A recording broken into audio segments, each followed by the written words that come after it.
Hi everyone, welcome back to my channel, GTR Math Tutorial, and Facebook, RJ Enseñado. So for today's video, we will discuss another set of Civil Service Exam Reviewer para sa numerical reasoning. So part 1, meron tayong 10 items. Okay, so bawat slide, i-post nyo po at try nyo munang sagutan. Okay, so let's start. Number 1. The perimeter of a square is 40 centimeters. What is the area? Okay, so kailangan alam natin yung formula para sa perimeter tsaka area ng square. Okay? So ano bang formula ng perimeter at area ng square?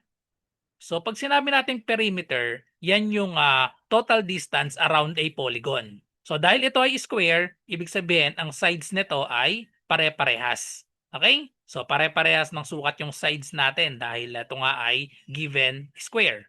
So ang formula para sa perimeter ng square ay i-add natin yung i-add natin lahat ng sides niya. So therefore, we have 4 times s dahil pare-parehas ngang s yan. And then, ang area naman, area ng square ay i-multiply lang natin yung dalawang side. Ayan, so we have s squared. So kung rectangle, length times width. So dahil nga parehas, edi s square. Okay, so meron tayong given, ang perimeter daw ay 40 centimeters. So ipalit lang natin dito sa P. I-solve para ma-solve natin yung S. And then kapag may S na tayo, pwede na nating makuha itong area. Okay? So the value of P is 40. So we have 40 centimeters equal to 4S. So solve the value of S by dividing both sides of the equation by 4. Therefore, the value of S, the side, is equal to 40 divided by 4. We have 10. The unit is centimeters. Okay? Now, let's substitute the length of the side, 10 centimeters, to this formula for area. So therefore, the area is equal to, substitute 10 to this S. So we have 10 squared. So 10 squared, that means 10 times 10. Multiply to itself. So 10 times 10, we have 100. So the unit is centimeter squared or square centimeter. The correct answer is letter A. Okay, next number 2. A t-shirt is given a 5% discount. If I bought it at 228 pesos, what is the initial price of the t-shirt?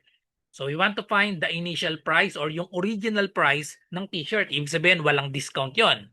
So let X be the original price. Okay? Or the initial price. Original price of the shirt. So given, meron daw tayong 5% discount. So yung rate ng discount, so lagay natin R ay 5%. So yan yung 5% in decimal, that is equal to 0.05. And then I bought it at 228 pesos. So 228 pesos, yan na yung discounted price. Okay? So yung may discount na, naging na siyang 228 pesos. So ang tanong, what is the initial price or yan yung original price? Okay? So magiging formula natin ay original price minus the discount. So minus the discount is equal to the discounted price or yung selling price. Okay? So i-substitute lang natin isa-isa. So original price, so nilet natin yan na X minus the discount. Ang discount ay yung rate, imumultiply natin itong rate dito sa original price. Okay? So therefore, the discount is 0.05 multiply to the original price. The original price is X.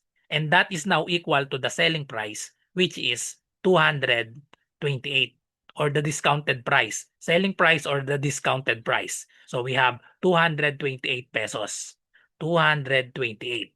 Now, just solve the value of X. So meron tayong invisible na 1 dito. So subtract lang natin. So itong 1, pwede nating isulat itong 1 as 1.00. Para hindi kayo malito, 1.00 minus 0.05. So ang magiging sagot dyan ay 0.95x. Okay? So x or 1x or 1.00x, pare-parehas lang po yan. Okay? So we have 0.95x is equal to 228. Then last step, to solve the value of x, divide both sides by 0.95. Okay, so we can now cancel the 0.95. Therefore, the value of x is, i-divide lang natin ito manually. So, pwede nating i-move itong divisor natin, 1, 2. Siyempre, sa numerator, move din tayo ng dalawa, add tayo ng dalawang 0. So therefore, we have 22,800 divided by 95.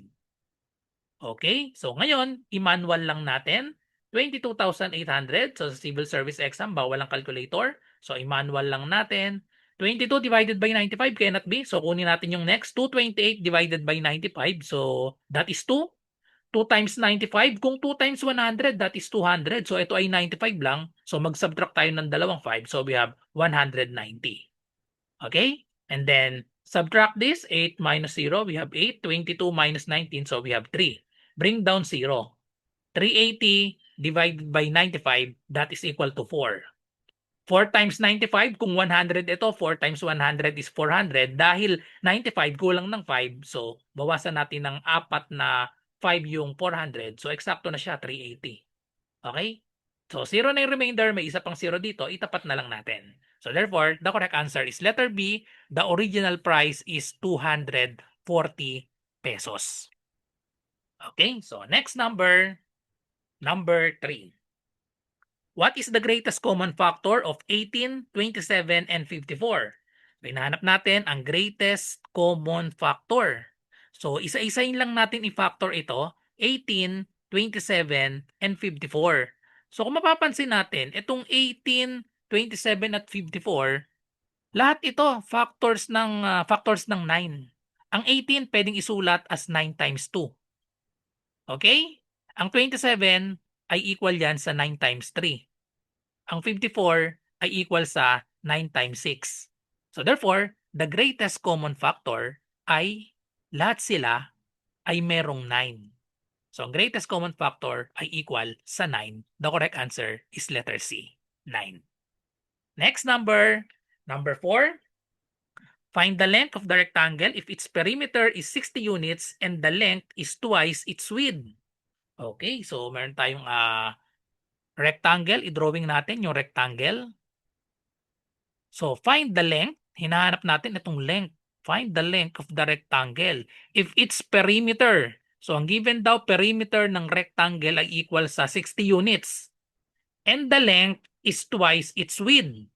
So kung ito yung width natin, kung ang width natin ay W, therefore, ang length natin twice daw. So ang length magiging 2 times W. So 2W. So ngayon, ang hinahanap natin, find the length. So itong length ang hinahanap natin, yung 2W. So given ang perimeter ay 60, ang formula ng perimeter ng rectangle ay equal sa 2L plus 2W. Kasi ang perimeter ay total distance around a polygon. So meron tayong dalawang width, meron tayong dalawang length, kaya i-add natin lahat yan. So therefore, perimeter is 2L plus 2W. So ngayon, pwede nating masolve ang W. I-substitute natin yung mga given natin. Ang perimeter daw ay 60. Substitute natin dito yung perimeter. Palitan natin ng 60. Equals 2L. May value tayo ng L. Ang value daw ng L ay twice ng width. So therefore, yung L palitan natin ng 2W. And then just copy the plus 2W. We can now solve the value of W. Okay? So therefore, simplify this. 2 times 2W. We have 4W plus 2W. Just copy this 60. And then combine this 4W plus 2W. We have 6W. Just copy 60. We can now solve for W if we divide both sides by 6. So dividing both sides by 6, cancel the 6. So therefore, the width is equal to 60 divided by 6. We have 10.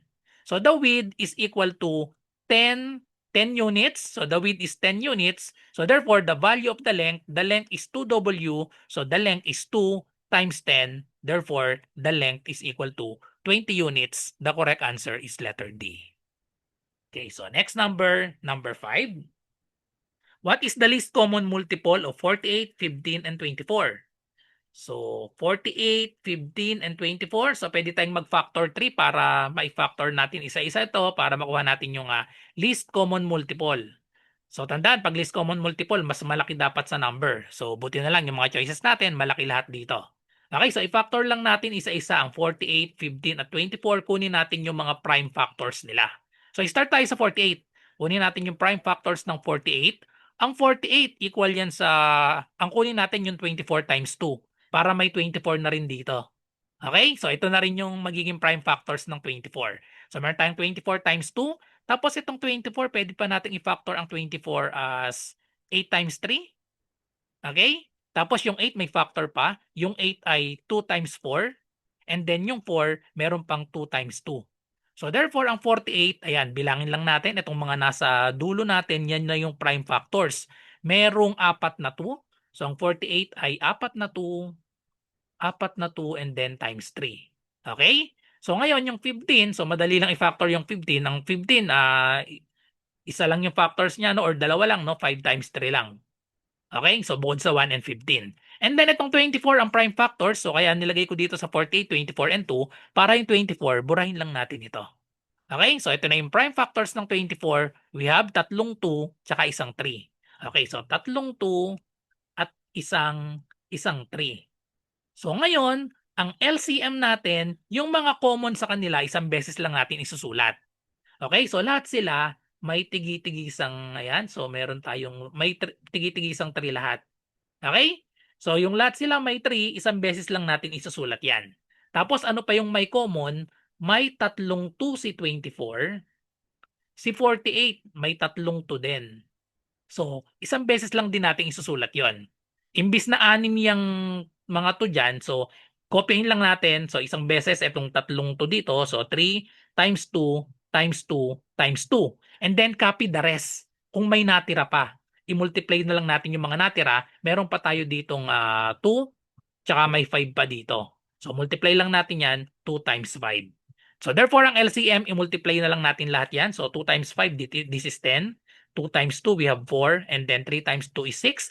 I-multiply natin, 6 times 4, we have 24. And then finally, i-multiply dito, 24 times 10, we have 240.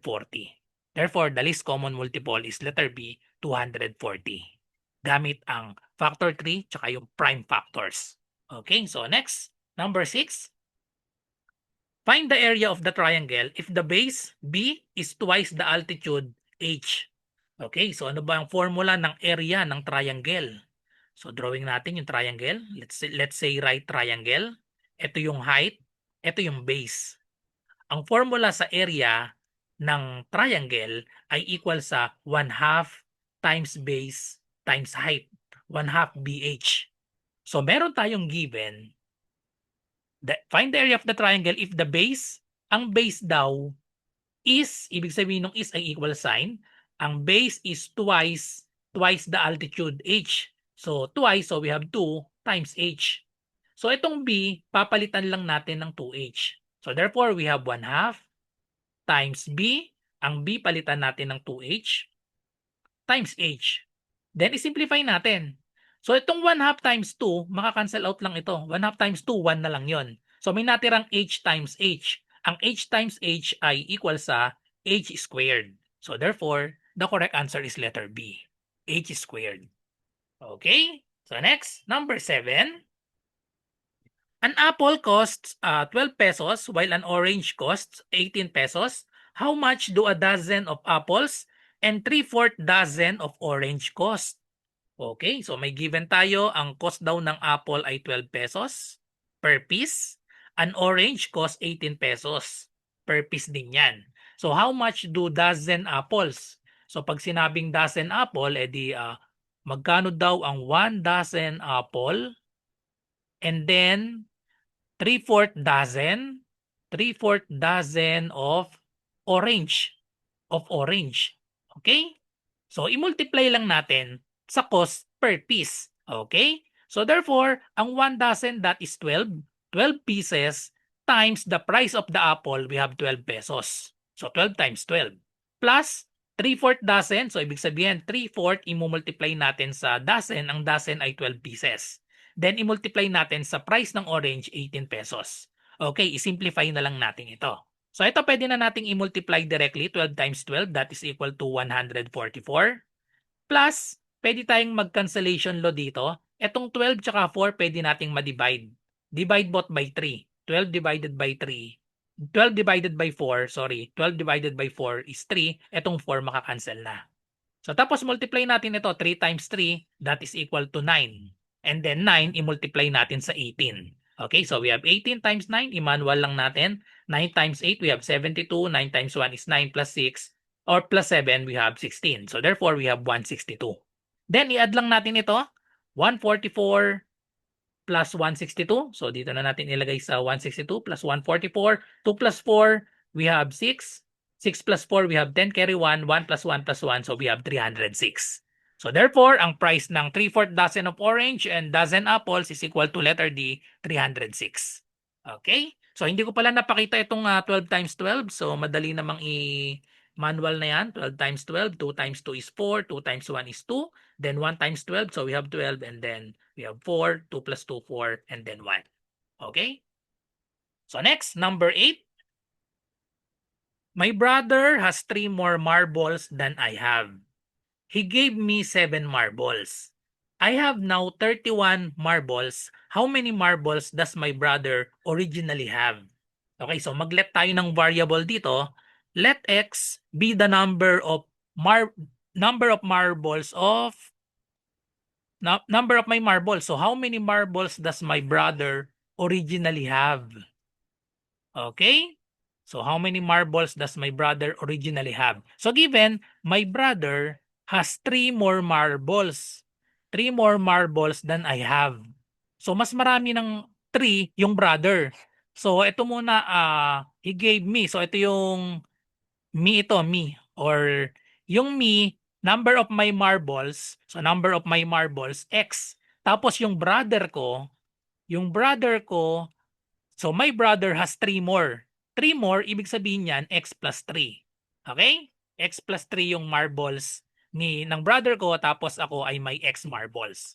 So ang sabi, he gave me 7 marbles. He gave me 7 marbles. So yung brother ko, binigyan ako ng 7 marbles. I have now 31. Okay? So therefore, ang magiging equation natin dito, yung number of marbles ko, original ko ay x. Tapos, my brother gave me 7 marbles. E di, plus 7. Tapos, equal na daw nung binigyan ako ng 7 marbles ng brother ko, I have now 31 marbles. So therefore, the equation is x plus 7 equals 31. So to solve the value of x, just subtract 7 on both sides. So cancel this, 0 na yan. X is equal to 31 minus 7. So magiging itong 11. Ito ay magiging 2. So bring down 2. 11 minus 7 is 4. Therefore, I have 24 marbles. Pero, ang tinatanong dito, how many marbles does my brother originally have? Ang tinatanong yung sa brother ko. So, kung ako ay may 24, yung brother ko merong x plus 3. So, therefore, we have 24 plus 3. So, si brother ay merong 27 marbles. Original number of marbles ni brother. Okay? So, therefore, the correct answer is letter D, 27. Number 9. I got the following scores on my math quizzes: 10, 12, 11, 8, and 7. What is my average score? So, gamitin lang natin yung formula sa average. Ang formula ng average ay equal sa total. Total ang given natin dito, quizzes, no? So, total quizzes over the number of quizzes. Okay? Or in symbol, ang average ay x bar. Tapos itong total quizzes, pwede yung i-let as summation of x. Total yan ng mga numbers natin. Ito yon over n. N is the number of quizzes.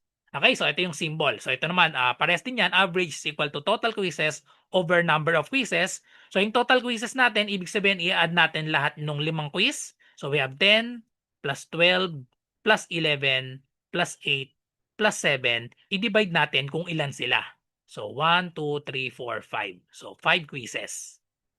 Okay, so therefore, i-add lang natin, test divide by 5. So, i-manual lang natin, 10, 11, 12, 8, 7. Okay, so ano ang sum niyan? Pag-partner rin natin, 2 plus 8, so that is 10.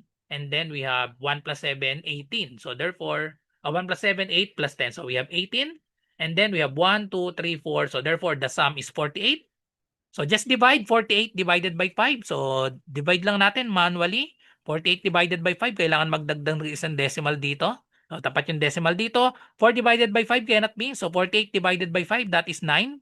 9 times 5, we have 45. Subtract, we have 3. Bring down 0. 30 divided by 5 is 6. 6 times 5 is 30. So therefore, the average is 9.6, which is letter A. Last number, number 10. My sister wants to buy a doll that costs 300 pesos. To earn the needed amount, she saves 5 pesos every day.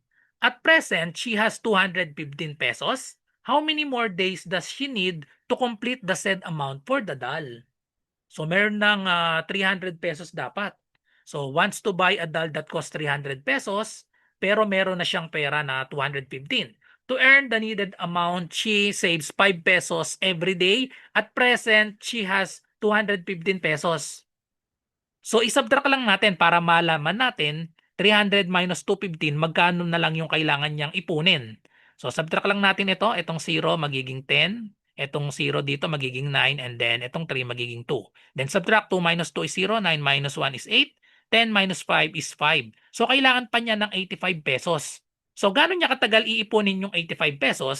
So nakakapag-save siya ng 5 pesos every day. So all we have to do now is divide. So how many more days does she need to complete the said amount for the doll? Just divide 85 divided by yung kaya niyang ipunin per day, 5 pesos. So divide lang natin, 8 divided by 5, we have 1. 1 times 5 is 5. Subtract, we have 3. Bring down 5. 35 divided by 5 is 7. 7 times 5 is 35. So wala nang remainder. 17 days bago niya maipon yung 85 pesos na kulang niya para mabili yung doll na that cost 300 pesos. So the correct answer is letter B, 17 days. That's all. So thank you for watching. I hope marami kayong natutunan sa video na ito. At kung meron kayong math question, i-comment nyo lang or i-PM nyo ako sa aking messenger, RJ Enseñado. So good luck sa lahat na nagre-review para sa civil service exam. Bye-bye and God bless.